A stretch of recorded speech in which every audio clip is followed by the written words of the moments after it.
आईना talks channel पर आप सभी लोगों का एक बार फिर से स्वागत है।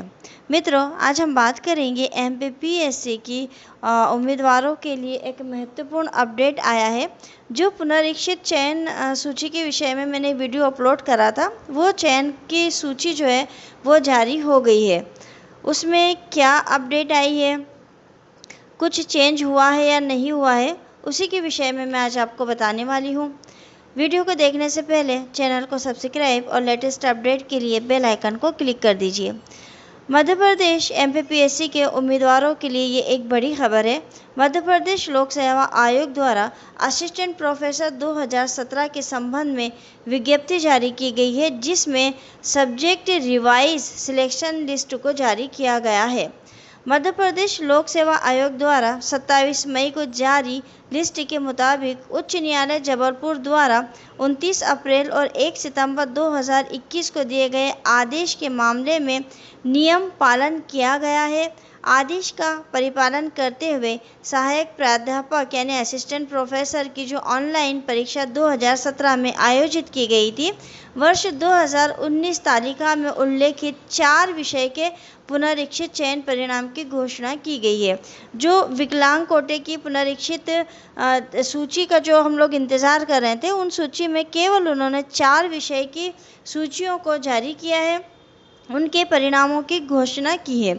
सूची जारी करते हुए ये कहा गया है कि न्यायालय के निर्णय का परिपालन यानी न्यायालय ने जो निर्णय दिया है उसके अनुपालन करते हुए, उसका पालन करते हुए 4 विषय के दिव्यांग श्रेणी के पदों में वृद्धि हुई है। सिर्फ 4 विषय हैं जहाँ पे कि दिव्यांग श्रेणी के पदों में उन्हें बढ़ाया है। वहीं पर्याप्त संख्या से संबंधित दिव्यांगिता मध्य प्रदेश के मूल निवासी दिव्यांग छात्र उपलब्ध नहीं होने और दिव्यांग छात्र निरंक होने के कारण दिव्यांग श्रेणी के पदों की पूर्ति नहीं की जा सकती है।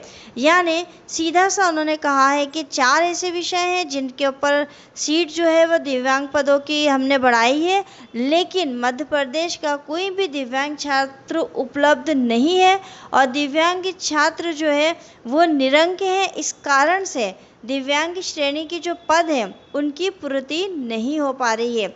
जिन पदों को पूर्ति नहीं की जा सकती है उसमें सहायक प्राध्यापक विज्ञान के लिए दिव्यांग श्रेणी के अस्थि बाधित के 3, श्रवण बाधित के 4, दृष्टि बाधित 4 पर पुनरीक्षित किए गए हैं, जिसकी पूर्ति नहीं की जा सकी है।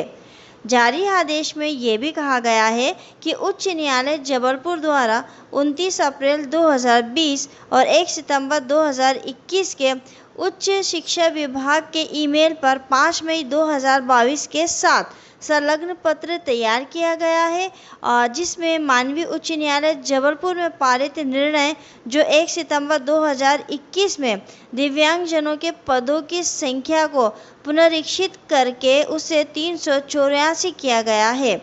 इतना ही नहीं, जारी आदेश में उन्होंने ये भी कहा है कि उच्च शिक्षा विभाग द्वारा पदों का पुनरीक्षण किए जाने के बाद विभाग के ईमेल पर 5 मई 2022 के साथ संलग्न पत्र को विषयवार दिव्यांगजन आरक्षण की नवीन स्थिति के साथ संशोधित किया गया है।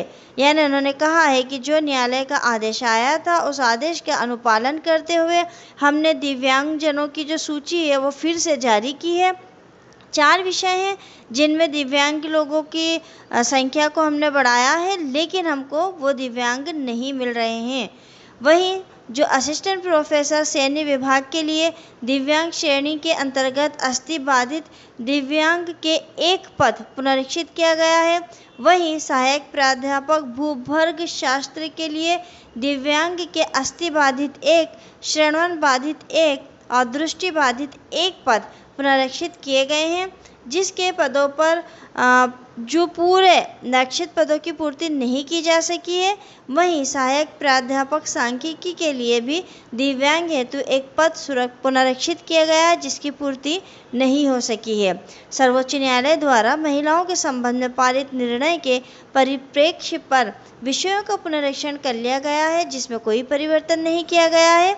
वहीं शासन के निर्देश के बाद दिव्यांग श्रेणी के आरक्षित पद यदि रह जाते हैं तो ऐसी स्थिति में रिक्त पदों की संख्या के पद शासन निर्देश के पालन के बाद अनारक्षित वर्ग के विज्ञापनों को रोके जाने का प्रावधान है, लेकिन विषय में अनारक्षित पदों वर्ग के पद शून्य हैं, जिसके कारण पुनरीक्षित चयन सूची को यथावत रखा गया है। कुल मिलाकर अगर हम ये कहें तो महिलाओं के संबंध में जो आदेश पारित हुआ था, उसकी पुनरीक्षण की जो सूची जारी की गई थी, तो उसके अंदर भी कोई परिवर्तन नहीं हुआ। और विकलांगों के इसमें अगर जारी की है तो इसमें भी कोई परिवर्तन नहीं हुआ है। तो जो सूची का इंतज़ार कर रहे थे, जिनको ये उम्मीद थी कि शायद सूची में कुछ फेरबदल होगा और हो सकता है कि किसी का कोई चांस लग जाए, तो वो सब चीज़ें गलत साबित हो गई हैं। किसी भी प्रकार का कोई संशोधन ज़्यादा नहीं आया है। 4 सीटें हैं जिसमें उन्होंने कहा है कि हमको विकलांग नहीं मिले हैं, तो यथावत वो सब चीज़ें रही हैं। अगर आप इस सूची को देखना चाहते हैं तो मैंने इसकी लिंक जो है वो भी दे दी है साथ में। तो मित्रों, ये वीडियो अगर आपके लिए उपयोगी रहा तो आप हमें कमेंट से करके ज़रूर बताइएगा। अगर आइला टॉक्स चैनल आपको पसंद आता है, इसके वीडियो आपको पसंद आते हैं, तो कमेंट्स के साथ साथ लाइक करिए, अधिक से अधिक इसको शेयर करिए। मिलेंगे अगले वीडियो में एक नए विषय के साथ। तब तक के लिए आप मुझे इजाज़त दीजिए। शुक्रिया, धन्यवाद।